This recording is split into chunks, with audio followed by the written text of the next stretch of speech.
The Major family goes back a long way in Anderson County history. Why don't you just give us an overview of your family?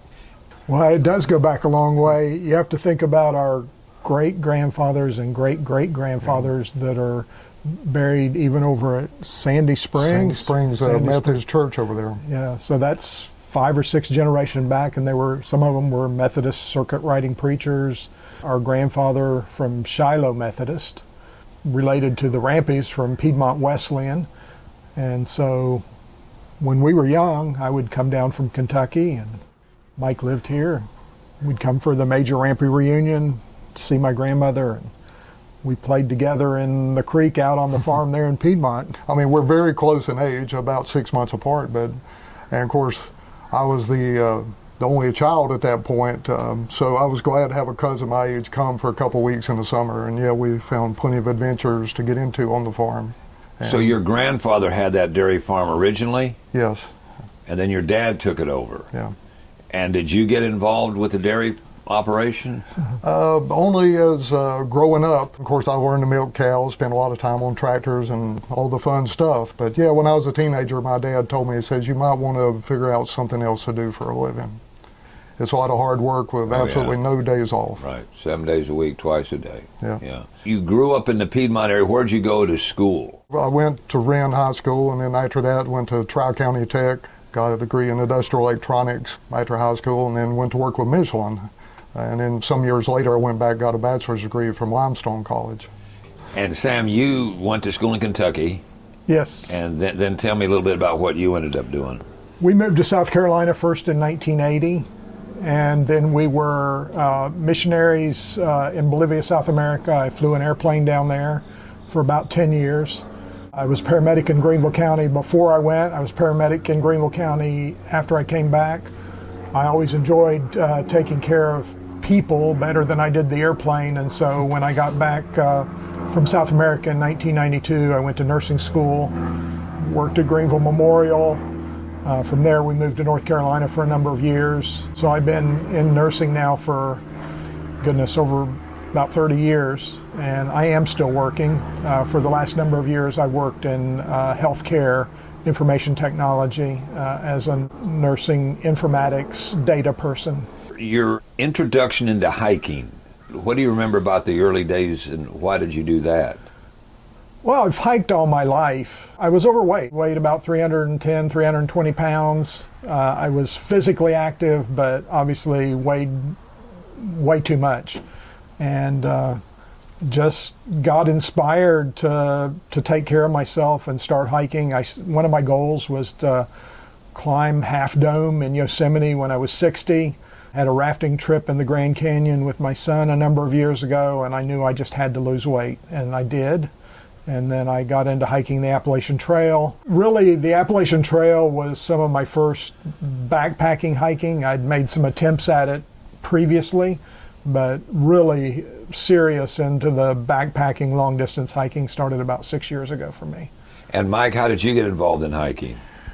Well, I've had kind of brief periods here and there over my life. I went on a backpacking trip with a friend on the Foothills Trail probably about 35 years ago, and then had a long lapse. And when my son was in Boy Scouts, of course, we did a number of backpacking trips for the troop, but all that kind of wound down around 1998 or so forth. And I was actually looking for someone to go hiking with for a period there, and never could really seem to find someone to go with until, just a few years ago, Sam and I connected on the common love, I suppose you'd say. And do you remember the first time you all took a hike together? Oh, I do. I mean, this is the one that sticks with me, and I actually failed miserably. I had to bail out on him after about 17 miles or so. The first day? Well, I made it through that day Okay, and made into it the through next one morning, day. but and we were actually on the Foothills Trail, and we were near Burroughs Ford, and we finally got to a place there. A guy carried me in his car up to the top of the hill, and I called my wife and said, "Come get me." For those that may not know, tell us about the Foothills Trail, because I've hiked that, where it starts and where it ends, vice versa. Well, the one end is in Oconee State Park, Yep. the other end's in Table Rock State Park. So it's about 76 miles, I think, Something officially. like There's some spur trails Yep. off of it, but it goes along the Chattooga River. Goes up And- on Sassafras. Right around Sassafras, highest point in the state. See? And then, of course, around the back of Joe Cassie, where I think 4, maybe 5 rivers come Yeah. in. It's absolutely a beautiful trail. Yes, Yeah. it is. Did you all then do the part of the Appalachian Trail together? I've done what I call my annual take a week off work and hike the Appalachian Trail, and Mike's been able to join me for the last 2 years. And you started in Georgia? I started at Springer Mountain in Georgia. Right. And you're now how far up? We're in Daleville, Virginia, Yeah. so we finished this year at about 730 miles. All right. For those that know nothing about the Appalachian Trail, give us a kindergarten overview of the trail and how a lot of people hike it. Oh, well, yeah, through hikers every year. hike- Over 1,000 now that would complete every year, and way more than that would start. And you go northbound from Springer, and it ends in Maine at Katahdin. So some people take 4 or 5 months and just hike the whole thing. You can do it in 4 or 5 months? Some people do, yes. 6 months maybe on the outside, but Still on the Appalachian Trail. When you do these weeks at a time and include in your discussion how people that do the whole thing have stuff dropped off at post offices all the way up the road. used to, and now people have learned to live out of grocery stores and so forth too. So some people still mail things. It's more common now to just stop at a convenience store or grocery store and buy what you need for the next 4 or 5 or 6 or 7 days. There's just enough road crossings and so forth now. But people that have special dietary needs do mail things to a post office or a hostel. Hostels are big things all along the trail, or people that have got an old house or whatever and renovated it, and it's a hiker hostel, and people come in for the night off the trail, home cooked meal or whatever, and some of them are very, very lovely. Are they really? Oh yes, very nice. On average, how many miles will you and Mike do on the trail a day when you're doing that part of it? Probably our average has always been around 15 miles. Yeah. I think that's, and we take 8 days and finished 110, 120 miles this year. And During those 8 days? Right, yeah. And you hike how long? How many hours does it take to do that 15 miles? Well, we're early starters. Oh, we are. Our joke is we have to start early so the young guys will not pass us until on up the trail. But we take some breaks. I mean, sometimes we might take a nice lunch break. It may be as much as an hour. Just depends. This year we finished what's called the Triple Crown in Virginia. That's McAfee Knob, which is sort of a rock that sticks out. It's the most photographed place on the trail. Oh, it is? There's Dragon's Tooth, which is a pointy rock. And then there's Tinker Cliffs, which are just a rocky ledge that goes for a mile or so there. It's just 3 natural features that are called the Triple Crown of Virginia. They have what they call the bubble, which is most people start in, March or April at Springer Mountain, and there's so many people on the trail that it gets congested. Does it really? And there's actually heat maps that show you where that bubble's going to be. I always look at the heat map and try to pick a week or 2 before the bubble's going to get to a certain part. And so I hike in the spring, and before the bubble is what I've done the last few years. When did technology become part of your hiking? Do you remember when you first started hiking, there was no GPS? Or was there? I did use National Geographic maps the first couple of years. Maps, right, regular old maps. Yeah, a paper map. Yeah. And now, for the last several years, there's a app Far Out, and it works without your cell phone working. It's GPS. It shows the trail. It shows all of the water sources. It shows the road crossings. It shows the hostels I was talking about, stores. So I use it almost exclusively for the Appalachian Trail and the other. We did the John Muir Trail last year. We did the Colorado Trail this year, and they're all in this app called Far Out. John Muir Trail in Sierra Nevada is a 210-mile trail that runs either from Yosemite Valley to the top of Mount Whitney, or if you go northbound from the top of Mount Whitney to Yosemite Valley. So that's in California? That's in California. It's very high altitude, rugged, remote, and absolutely gorgeous.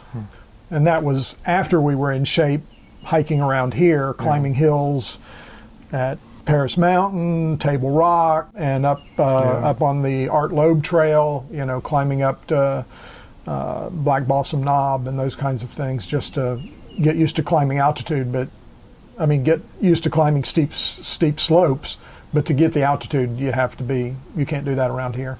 Interesting. Now, on that trail, were you able to pick up supplies along the way? We did. One of them involved a 14-mile round-trip hike out to a trailhead to get supplies. Another one involved So that was 28 miles. No, 14 miles round trip. Okay. 7 out, 7 back in was our first resupply. Just to get supplied. Second resupply, Mike paid 70 or 80 or 90 bucks to mail a 5-gallon bucket to a ranch. Yeah. Oh, really? Yeah. And then after that, there were places where my wife could meet me. But we had 4 or 5 resupplies, and 2 of them at least were difficult. We were out 11 days without seeing somebody Wow. where we could pick up supplies. Yeah, and no cell service for 11 days either. And no cell service. Yeah. Now tell us a story about what you did this year and what prompted it and what was involved, because you had help on this one. Well, we had help last year too, but the help was more frequent this year. My wife it's a term called trail angel. A trail angel is someone that provides sometime unexpectedly, but we sort of have our built-in trail angel. And but anyway, the Colorado Trail, 490 some miles, plus we added in climbing Mount Elbert, the tallest mountain in Colorado. So we did over 500 miles this summer. I think that, just the challenge, the beauty, stepping it up from 250 miles to 500 miles, the Colorado Trail just seemed like a good thing to do. And we really enjoyed it. Where did you start? We started at Waterton Canyon. That's right outside of Denver, Colorado. It winds its way through the state, over through Breckenridge, down past Leadville, down past Salida, Twin Lakes, down past Silverton, and ends in Durango, Colorado. And from time to time, you did have cell phone service on that trail? We did, way more than the year before. There were days where we didn't. We do carry satellite communicators, so we can text even if we don't have cell service. It's called the Garmin InReach Minis. Both of us have one, and we can text on our phone, and it goes out through the satellite. Tell me about eating, Mike, on the trail. What's that consist of?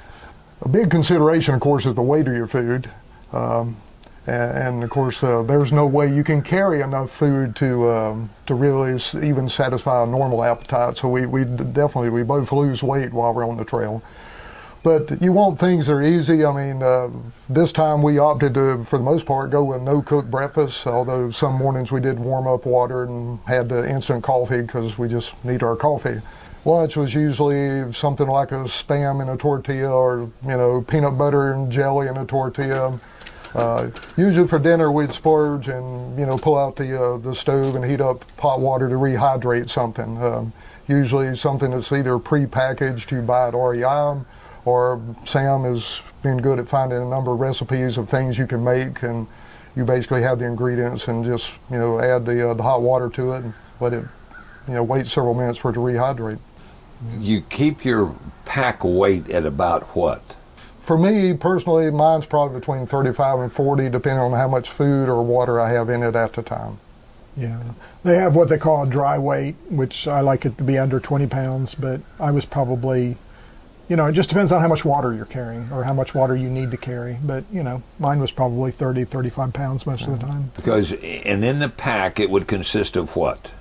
Tent, sleeping bag, stove, a few extra clothes, your food, your water.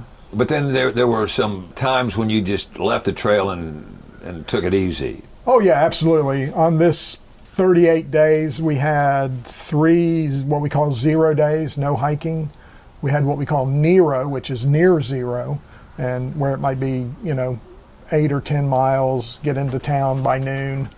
And yeah, we would get a motel? No, I stayed in the RV with my wife. I would usually either get a cheap motel or a hostel, depending Okay, on where you were. Yeah. What kind of animals are out there to be seen? Oh, we thrilled when we saw the moose. You saw moose? We saw several moose. We saw the regular marmots and pikas. Pika's like a little in the rabbit family. They're real cute. They're hard to get pictures of. We saw Snakes? deer. Numerous deer. I saw a couple of snakes. Yeah. Mike saw a rare. Called a pine marten. First, I thought it was some kind of odd weasel, and when we were in Gunnison at this very interesting store that sold furs and antlers, they identified that it was a pine marten. So looking back on the trails that you've hiked, they all have a uniqueness to them? Oh, absolutely. And how would you describe the Colorado Trail? It was diverse, had several ecosystems. It was long. 38 days. It was beautiful. And there were segments. I mean, it was beautiful, but they were parts. It was just tough. Yeah. Some of the climbs. Yep. We have a YouTube channel, Travel and Trails with Sam and Alice. And that was done on your phone. Yes. Where to next? I don't have any specific plans, but I think Mike and I are both very interested in maybe spending a week in the Wind River Range in Montana. Yeah. So we're not sure. We'll do another section of the Appalachian Trail next year. Okay. If we go overseas, we would like to do Tour de Mont Blanc. Yeah. Where's that? It goes around Mount Blanc, and so you're in Italy, Switzerland, and I think France, right? France. Okay. Yeah, as you Wow. go around the mountains. Okay.